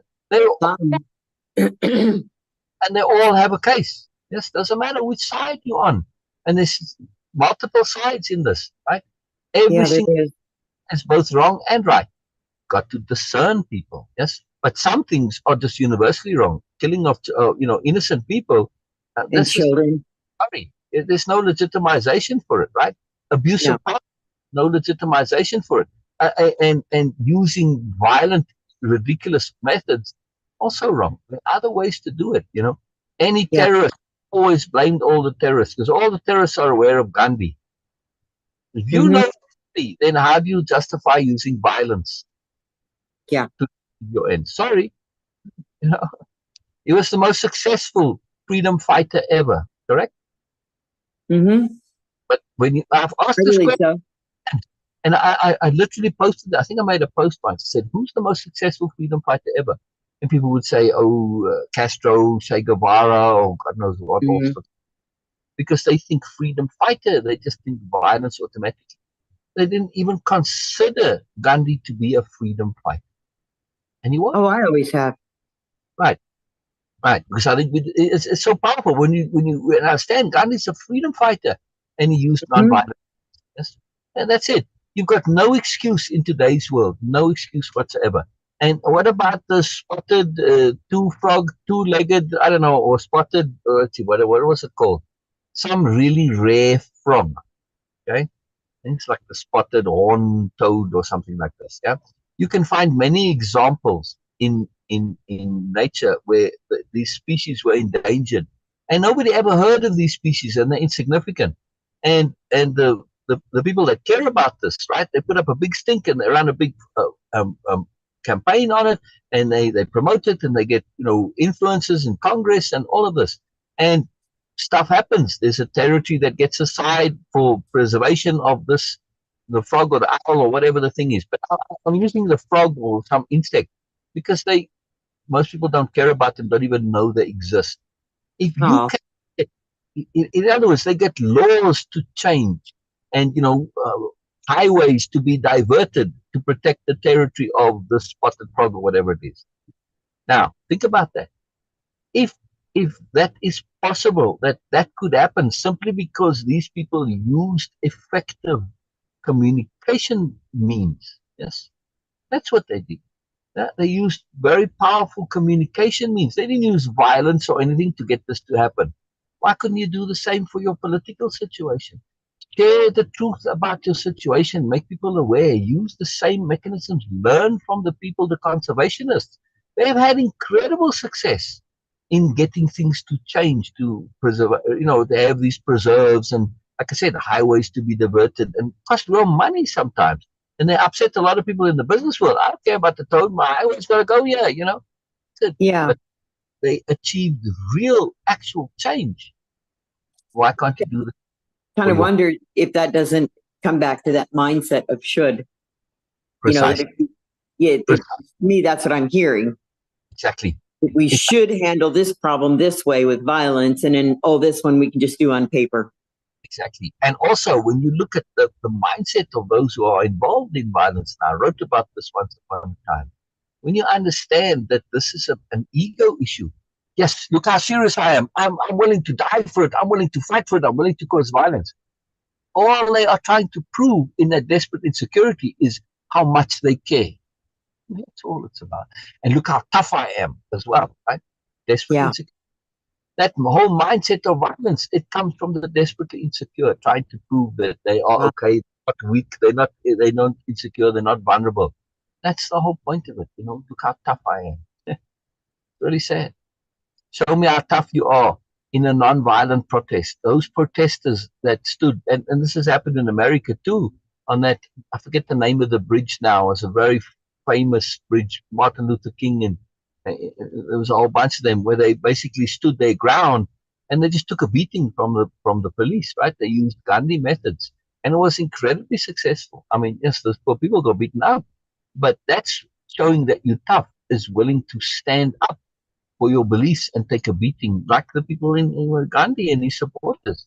They in violence. That's tough. Not Yep. in violence. To truly stand for you. But in our world today, there are so many better ways. Have an advertising campaign, get funding, get support for it. I mean, follow the wildlife preservationists. They are absurdly successful. Yeah. Use their tools to get your point across. I always thought that there's a lot of places in the world where there's massive injustice being perpetrated. All you got to do is simply point that out. You know what I mean? Like pointing out the frog is endangered or whatever. Just point it out. Run advertising campaigns. Do this social media posts, etc. But be truthful, of course. Now the case for the frogs and that, it's endangered. This is very easy to prove. Yes. Well, you can make True. your political point. Just be truthful. Yeah. That's the And problem frogs with are such a large part of our ecosystem and our survival that if we lose the frogs, we're in trouble. exactly. It's true. Right. And likewise, if we lose our humanity, we're in trouble. Yeah. That's where I get worried a little. I do. And if we give in to the desperately insecure, then we're really in trouble. Yes. Agreed. Point. See, now it's about the motivation. When you get to this, those desperately insecure are so ridiculously ambitious that it's like, oh God, man, really, okay, dude, it's so important to you. All right, well, go ahead and have it. Right? It's just not worth the effort to basically compete with them.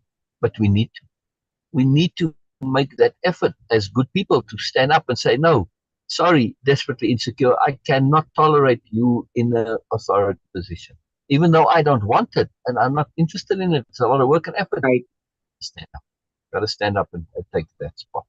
Don't let the desperately insecure be there simply because, they get there by default. Yeah. Uh-huh. Nobody wants to bother, and then they get there. Oh, no. And by the way, in Yes. times of crisis, especially this is important because when there's chaos, literal like physical, like let's say a tornado, it's at the SOAR report this morning, tornado somewhere in Lincoln, Nebraska, by the way. Yep. I read about that. My son marked himself as safe, thank goodness. But yeah. When you're down on the ground there, when that tornado is hit, everybody's disorientated and it's like, what's going on?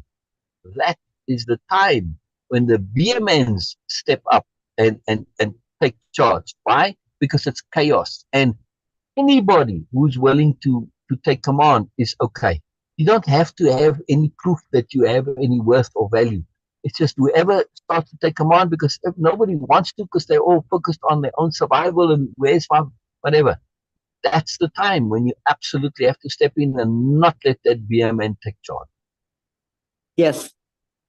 It's very important. But they're very adept at taking charge of chaos situations. Look at Russia.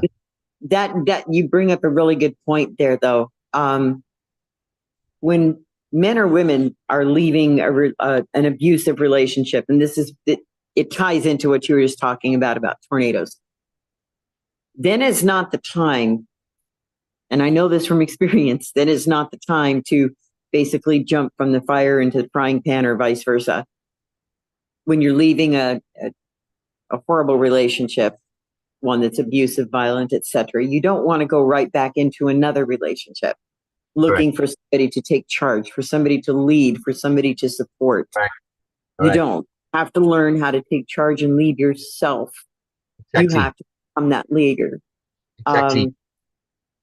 Just because, I did. I walked right into that same scenario, right from one BMN into another. Because I didn't know what they looked like. Right. But that's the universe trying to tell you, sure, start thinking in the abstract overview perspective. Mm-hmm. Yes? Look at the bigger. You're in this relationship so that you can learn to identify it and identify the real problem, which was you not trusting yourself. That's it, right there. That's it. Bottom line, self-trust. You have to be able to trust yourself that you can manage your life, you can lead, you can take charge.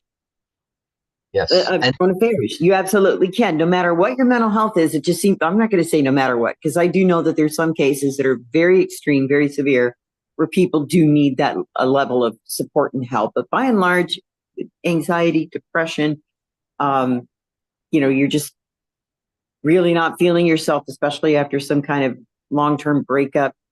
Right. You still can lean into your own self-trust.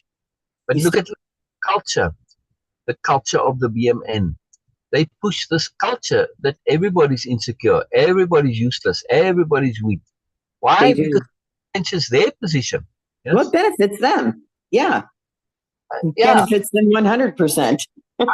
Dude, it's not me, it's you. You're the one who's desperately insecure, but you're trying to convince me I'm desperately insecure in order to legitimize you. And Yeah. also not challenge you. If Yeah. I don't have any confidence or self-trust, I can't challenge you in your position of authority. That's bogus, and you know it's bogus. Now, Mm-hmm. these are the most insecure people ever. What are? Dictators, Oh, yeah. yeah, bullies. This is, be a man. Politicians. Yeah. They're the most insecure ever. That's why they're there. I mean, yes, there are some people who are truly good and want to do they're trying to make a difference, in other words. But it's Yeah. not the majority, unfortunately. But it can be. And of course, that's the Moreness paradigm when we start to be aware of this underlyingness, the underlying motivation, plus also to learn to discern. When you Yeah. were in a situation where you were believing that you were less, you believed that you were the worst, correct? Oh, yeah. Now, to believe in your own moreness doesn't mean that you're going to necessarily have perfect solutions for everything. No. It just means that you are not the worst. Exactly. That's all you need to understand, that, well, okay, I might not have a perfect solution, but I can decide if I make a mistake, I make a mistake, so what? But it doesn't mean Right. I am definitively incapable. Yeah. So that's what I wrote this morning, is that, while there is no such thing as perfection, I don't believe that there is, but while there is no such thing as perfection, there is always that fact that we are enough, and we are also more. Exactly. Always. It's perfect. Always. So there's one thing I will say to wrap this up, because I've got to go here. I've got another customer coming. Yeah. But the one thought that I was having, that when it comes to BMNs, when it comes to like our self-talk and stuff, our negative self-talk, I really feel that they are valuable in many ways. It's like we need them, because without BMNs in my life, I probably never would have been made aware. I never probably would have come to the awareness and the understanding of how much I was belittling myself and hurting myself, lying to myself about, believing that I wasn't good all along when I always was. So in many ways, they showed me all the things that are good about me through Exactly. their being nasty to me. Instead, it backfired and it showed me what was good and right. If I were to recap that, would you say extreme negativity is the universe's remedy to protect us and safeguard us from the hell of eternal insipidness? Yeah, I like that. I do. I like that. If you I'm not want really sure what that last word meant, but it sounded right and I like it. boring, Yes, mundane, please say it again. but the media insipid is even less than mediocre, Okay. crappy. In other Okay. words, if you didn't have negative pressure in your life, the person who you were would have just been insipid. Yeah. Yeah. I would have Yeah? been a lump. Yeah. I would But have just been a lump. negativity came and motivated you to be more. Whereas without that negative motivation, you would have just been a lump. Yeah. Insipid. Very good word. And I used to think that, oh gosh, I wasted 50 some odd years of my life. No, I didn't waste it. I was being educated. Exactly. Because how long Yeah. I was just being educated. I was in a lot of schooling. So, we are in eternity means there was an eternity before and an eternity afterward. So mhm. there is no I wasted time. As long as you came to the awareness and the realization, it doesn't matter when, as long as you do. So Right. there's no waste. Beena, I'm keen to hear from you, Beena. Very keen. Maybe Beena's eating. No, I was listening to both of you. Please, I want to hear from you, Beena. I want to hear. This whole idea is okay for me. That the most important point again was the self-talk, and how and the precise word you use, that wholesome response. It is something to really pay attention to. It is not like a positive response. It is not appropriate response. It is a wholesome response. And it's a And replacement. exactly, yes, and replacement. Sorry, I'm just using it in the self-talk concept. That's why I'm, yeah, saying that response, Oh, because perfectly. actually, yes, actually, we need a wholesome response there. And Yeah. wholesome, I use personally wholesome feeling as the definition of being love or being in love. For me, wholesome actually it represent the wholesomeness of being is actually being in love. That's it. This is for me. This is what love is. When you feel complete, when you feel more than just complete. So it's coming back to the same thing again. That wholesome response. Yeah. This is or replacement, as Syl says that of course wholesome replacement is a big concept, but in this context what the self-talk is, the wholesome response we need, not just appropriate, because when we are saying, we are considering all those things, we are considering all those aspects of ourselves, what I'm feeling, what my emotions are, what my understanding is, what my awareness is, and then we can of course have that. What Cher has shared about that with CJ and him, and what capital H hearing is doing, the magic of capital H hearing. This is the most wonderful example in the right now to transform things just by listening to each other, just by hearing each other. We don't Absolutely. need anything. Yes, Absolutely. you actually did the transformation. People do talk about like, okay, yes, we are struggling in our relationship with others, okay, with parents, with friends, with spouse, with children, with parents, everything. But you just made that huge transformation. The transformation was not chaotic because one was just practicing capital H hearing. That's all it was. That's all I needed to do was just really drill down and just listen. You know, Yeah. take the time to listen, and not only just listen, but you also have to listen with that, with doubling down on your intent. That's the only way I can describe it. Yes. It's more than deliberate. It goes deeper than that. It's like a huge drive that I'm going to understand this. I'm going to get this because I'm not going to lose him. You know, Because when Yes. you provide that feeling, space. yeah, when you have that feeling in your heart that you know deep down inside that somebody is really in danger, somebody is really at risk, if you don't start leaning in and listening and really hearing them, that will push you. That pushes you to really hit that drive, to really just do whatever it takes to make sure that they're not going to let go. So therefore, determination, Determination. courage, and honesty. Yeah. Combined with that awareness, discernment, and understanding to realize what I hear is not what I am. Right. Or what I hear is what I hear. That's the key step to They're not start questioning what we hear. We have to believe it. question what we hear. That's the step, right? Wow. And Mhm. why? Self-talk, to question what we say. Boy, yeah. Self-talk is not always just internal. There's a lot of times our self-talk comes out. We're actually talking to ourselves if we're speaking at or harping or passing our judgment or giving our opinion to somebody. To me, that is another form of self-talk. Absolutely. Yes. That's the whole key with self-talk. Absolutely. Listen to what you actually say. Like I said, Mhm. I'm feeling sad. Well, I was in a hurry, but normally I wouldn't say it that way. Normally I'd say I'm experiencing sad feelings and I don't know where they're coming from.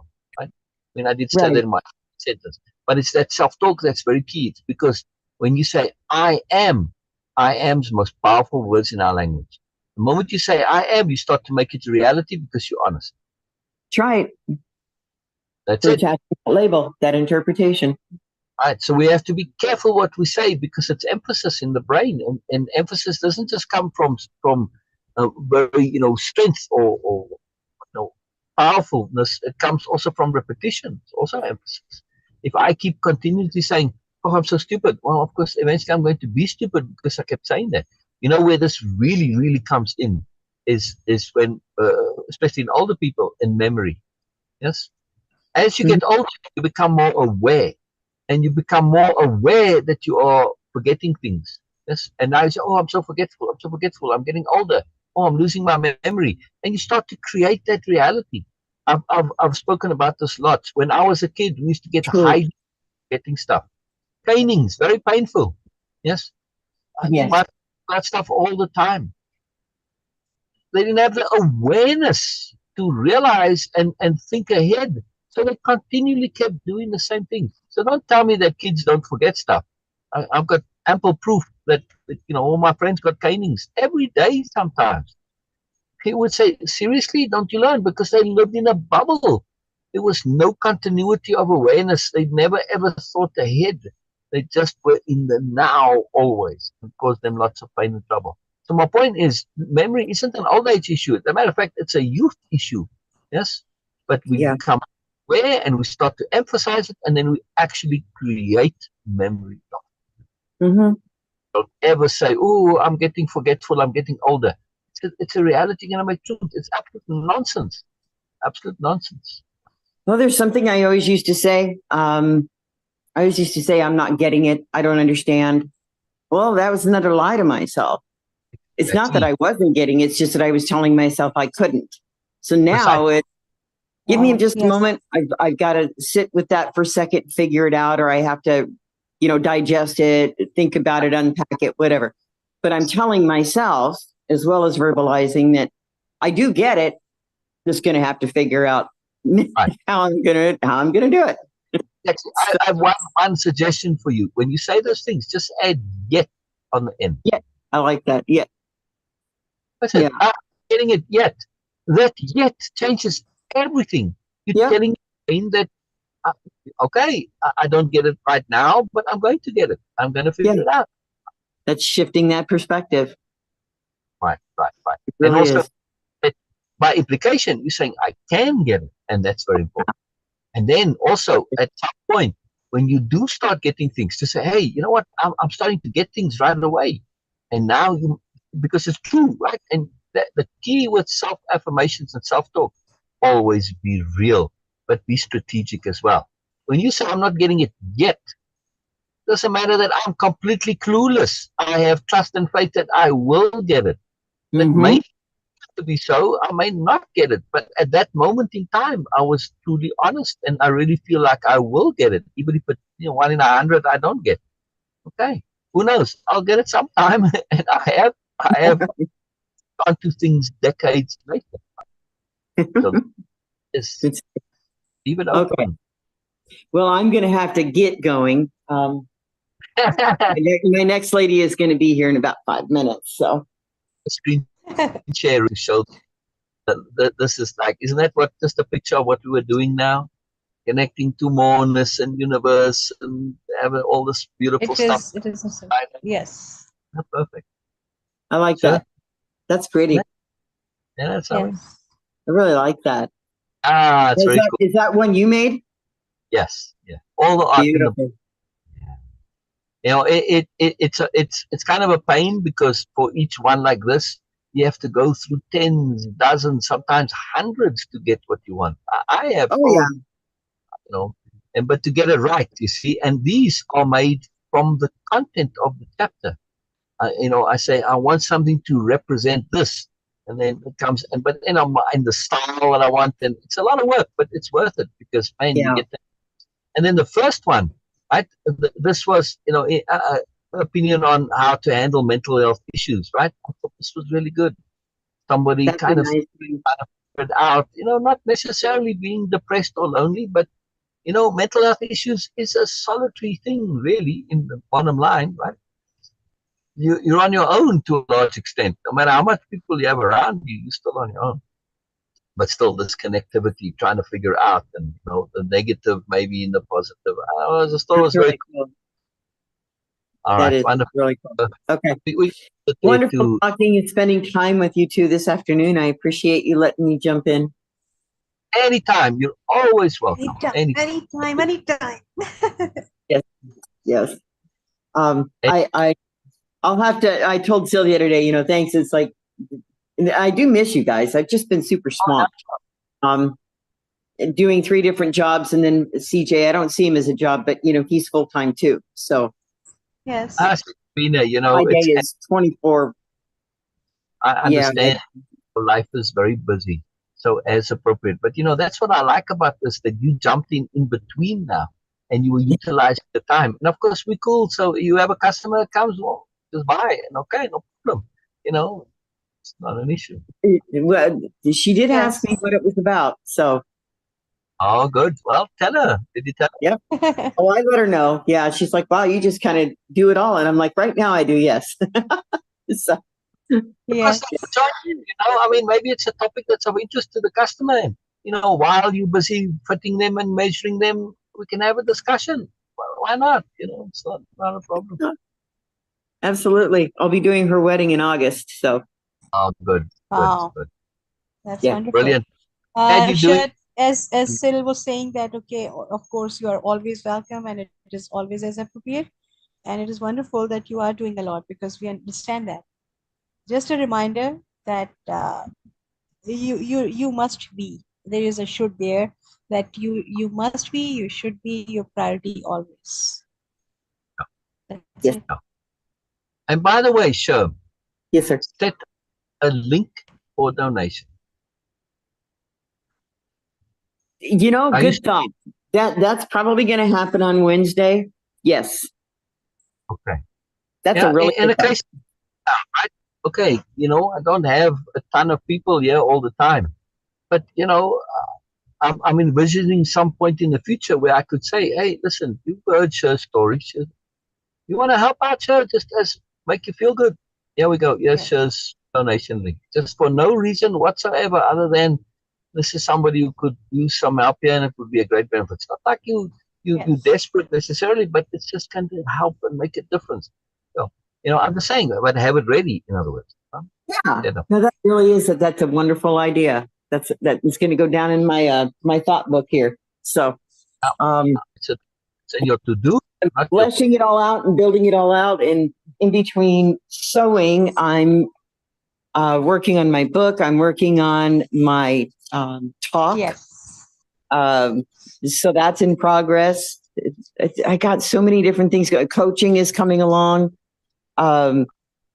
Working with 4 clients right now, so that's pretty good. That's a full boat for me. 4 clients is a full boat. There you go. Your donation, it can be something as simple as a Venmo or a Zelle.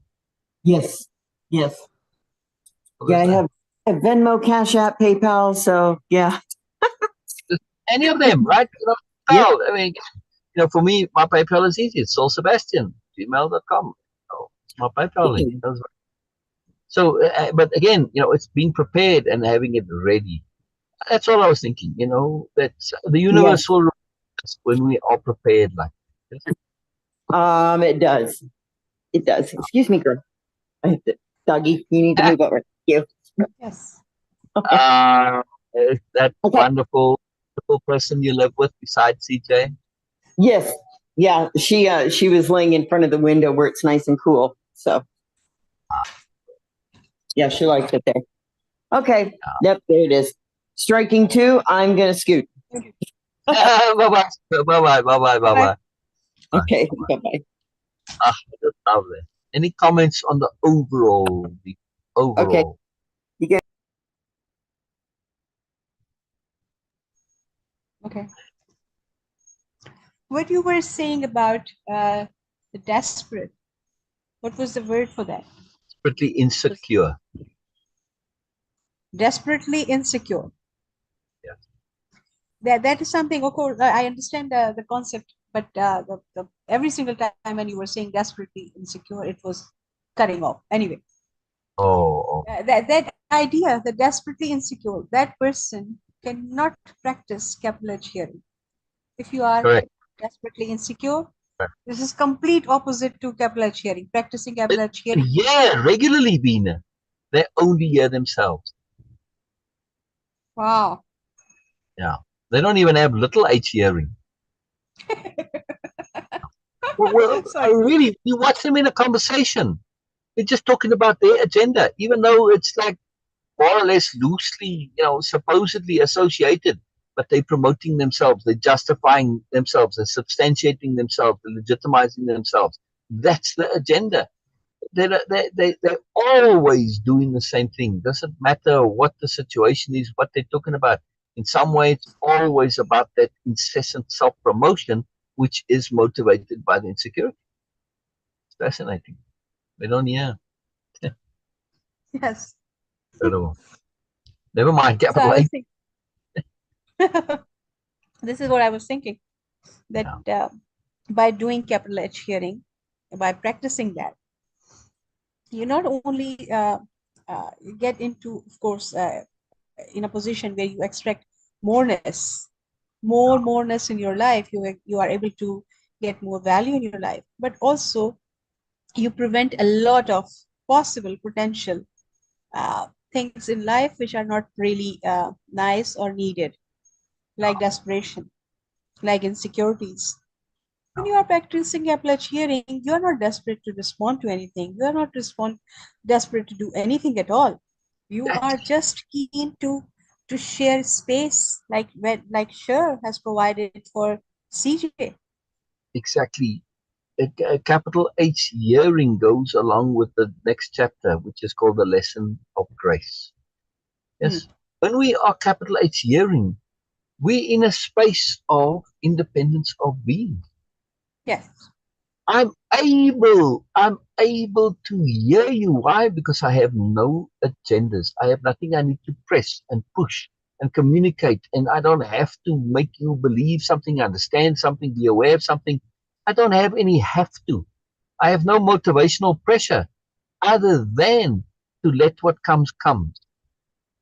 That's it. Hmm.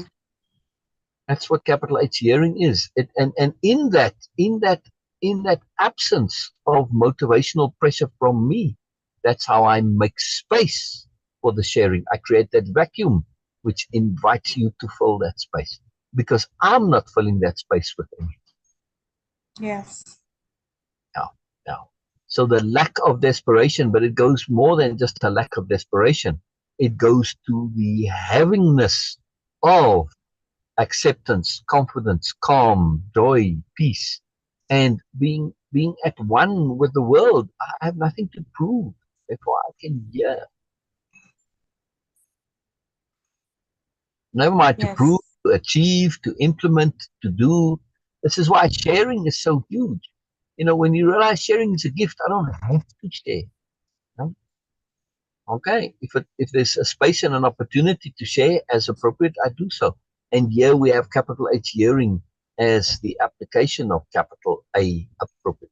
I'm doing what is appropriate in the situation, which is being there, being receptive, being open, making space, etc. And it's incredible. This is the magic of capital H hearing. When we do that, we're so in the habit of pressing our agendas when we act from an absence of them. What comes our way is it's Hmm. astounding. It's so revelation. Wow. Wow. It's Okay. a deeply spiritual ability Yes. because ultimately we want to learn to hear the world and the universe, not just other people. Yes. That's what attunement is. It's being truly able to hear the world. Yes. What a point If to you end. can't hear, you cannot get in the tune with. Yes. Precisely. Absolutely. Precisely. And of course, too, that capital H hearing, it implies a perception on a whole different paradigm. Yeah. Most hearing for people, especially the desperately insecure, they hear what they want to hear. They hear what conforms to their expectations, their beliefs, their shoulds. Not only that, they hear what they want so desperately to hear. Yes.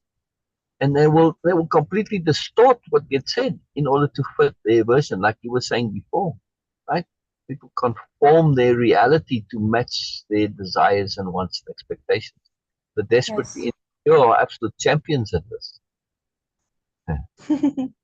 No, Yes. it's hearing the world is hearing outside of our trained ways of perceiving. Yes? Hearing Hmm. symbolic, hearing bigger picture, hearing rhythm, hearing pattern, hearing flow. Yes, Yes. it's a magical business. It's a magical business. And yes, like you were saying, Beena, being in love is what it's all about. Being in love with the universe, being in love with life, not just people. There's more than yes. Yes. Okay. Thank you so much for sharing this wonderful article with us, Syl. And look how much more news it actually brings. Thank you so much, Sher and Cheryl and Norma. We missed your comments today, but of course, as appropriate, we will see you tomorrow. But tomorrow is Wednesday. No, Tuesday actually. Okay. Yes. So no, we will have a regular live. We will have a regular live. Yes.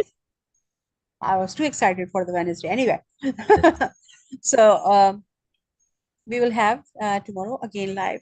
Today's topic brings so much more to this. So please, if you were watching us live or if you are going to watch us recorded here on Facebook in this Sassy group or on YouTube, please do click like, subscribe, comment, and share. Because by doing that, you are going to set the algorithms and train your algorithm to bring such moreness in your life, what we were talking about. And this is really important because online life is not just part of your life, this is our life now. So please pay attention to this and don't allow any irrelevant thing to just come into. It is exactly like any just passerby just coming into your house and just roaming around. Anyone will not allow that. I assume that, of course, it's not acceptable. It is same exactly like. So please train your algorithm to set your online life also as personal and precise as you Yes. really want to. Train your algorithm to change your paradigm. Exactly. Train your algorithm to change your paradigm. I want to put that in my quote Exactly. file. Yes. Bye bye, everybody. Bye bye, Thank Beena. you so much thank you so much, sir, for sharing. Oh, pleasure. Bye for Thank now. See you guys tomorrow. you for sharing and just all your moreness. Thank you, Beena. Thank you. It is super appreciated. I know I say this to you personally all the time, but I don't always say it on the lives. But your moreness is incredibly appreciated. It's Thank fantastic. you so much, sir. Thank you So, so much for actually introducing my moreness to me. So yes, thank you. wow, wow, wow, wow. Say that exact sentence again, please, Beena. Thank you so much for introducing my moreness to me. That was one of the greatest joys I've ever had in my life. Thank you. Okay, see you guys tomorrow. Bye bye, everybody. Bye bye. Bye for now. All right. End meeting.